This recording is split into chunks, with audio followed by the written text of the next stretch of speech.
నేను చెప్పాను కదరా ముందే నీకు. వాడు ఎందుకు నవ్వాడంటే, రాత్రి హడావుడిగా బయలుదేరాను. పికప్ బస్ ఎక్కిన తర్వాత మనోడు నీ పేరు లేదంటాడు.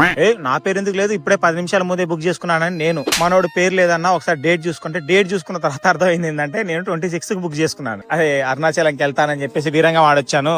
వెళ్ళకపోతే పెద్ద ప్రాబ్లం అవుతుంది అన్న, నన్ను రేపు ఆఫీస్ కూడా రానియరని చెప్పా. సరే మనోడు ఎక్స్క్యూజ్ చేశాడనమాట. అంటే కొంచెం సరేలే అని చెప్పేసి ఓకే అని చెప్పాడు. దాని తర్వాత బస్ ఎక్కాను. చూసారా ఎంత ఇరుగ్గా ఉందో. ఇంత ఇరుగ్గా ఉంటే ప్రమాదం వచ్చినప్పుడు తప్పించుకోవడానికి కూడా చాలా కష్టం అవుతుంది. దీని గురించి చాలా సీరియస్ గా ఆలోచించాలి. నాకు బస్ జర్నీ సరిగ్గా పడదు. నైట్ టైం ఏదైనా తింటే వాంతులు అవుతాయని చెప్పేసి సింగిల్ టీ తాగాను అనమాట. టీ తాగాను, మళ్ళీ వచ్చి పడుకున్నాను. దాని తర్వాత తెల్లారింది. నేను ముందే కూర్చుంటానని చెప్పేసి ముందు కూర్చున్నాను. తర్వాత మనోడు డ్రైవింగ్ చూసి చాలా భయం వేసింది. చూసారా ఎంత ఫాస్ట్ గా నడుపుతున్నాడు.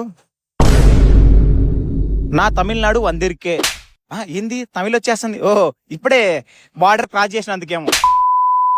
సరే ఇప్పుడే తమిళనాడులోకి ఎంట్రీ ఇచ్చాము. ఇంకొక 2 hours లో నేను అరుణాచలంలో ఉంటానన్నమాట. చూస్తూనే ఉండండి ప్రయాణం.